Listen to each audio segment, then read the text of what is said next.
प्यारे जीजो, जैसे हम सब का विश्वास है कि जब हम प्रभु के दासों से बीमारी के लिए या अपनी मुश्किलों के लिए प्रार्थना करवाएंगे तो हमें चंगाई मिलेगी, मुश्किलों से छुटकारा मिलेगा। ऐसा ही होता है। पर कुछ लोग ऐसे भी हैं जो चर्च में जाते हैं, प्रेयर करते हैं, प्रेयर करवाते हैं, लेकिन उनकी बीमारियों से चंगाई नहीं मिलती है, मुश्किलों से छुटकारा नहीं मिलता है। अगर आपके जीवन में भी ऐसा है तो शिफा पाने के लिए, चंगाई पाने के लिए, छुटकारा पाने के लिए प्रभु हमें कुछ करने के लिए कहता है। आओ इस कहानी के द्वारा हम सीखेंगे। बड़े ध्यान से आप सुनिए।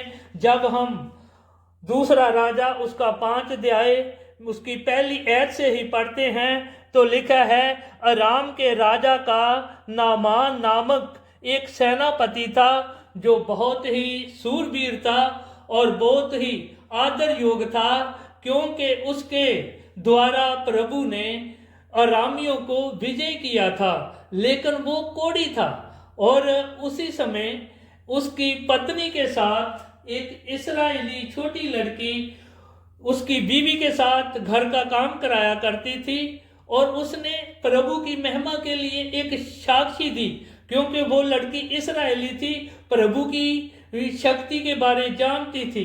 उसने ये साक्षी दी कि अगर हमारा स्वामी शमरोन में भविष्यद्वक्ता के पास होता तो वो इसको छूकर चंगा कर देता और इसकी कोढ़ की बीमारी से इसको चंगाई मिल जाती। और भाइयों बहनों, जैसे ही नमान ने ये बात सुनी तो उसने अलीशा नबी से मिलने की तैयारी की, शमरोन में जाने की तैयारी की। कुछ घोड़े लिए, कुछ रथ लिए और कुछ नौकरों को साथ लेकर प्रभु के दास के लिए कुछ भेंट ली और चलना शुरू किया। और वचन में लिखा है कि जब वो शमरोन में अलीशा नबी के द्वार पर जाकर खड़ा हुआ तो भविष्यद्वक्ता अलीशा बाहर नहीं आया मिलने के लिए। उसने अंदर से ही अपने एक सेवक के द्वारा नामान के लिए एक संदेश भेजा कि जाओ यरदन नदी में जाकर 7 बार डुबकी लगाओ तो तुम कोढ़ की बीमारी से चंगे हो जाओगे और तुम्हारी देह एक छोटे बालक की न्यायी हो जाएगी। जब नामान ने ये संदेश सुना तो उसको भाइयों बहनों बहुत गुस्सा आया, क्योंकि वो दिल में सोचता आ रहा था कि मेरी शानो शौकत देखकर प्रभु का दास बाहर आएगा और मेरे कोढ़ वाली जगह पर हाथ फेरेगा, प्रार्थना करेगा और मुझको चंगा करेगा। लेकिन भाइयों बहनों, जैसे हम सोचते हैं ऐसे प्रभु चंगाई नहीं देता है, जैसे हम सोचते हैं ऐसे प्रभु काम नहीं करता है।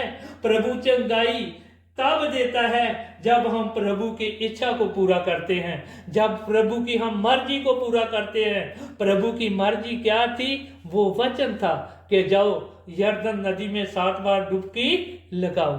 और भाइयों बहनों, नामान को एक तो कोढ़ की बीमारी थी और दूसरी उसके अंदर बहुत अभिमान था, गुस्सा था और उसको ये भी आत्मिक बीमारी थी।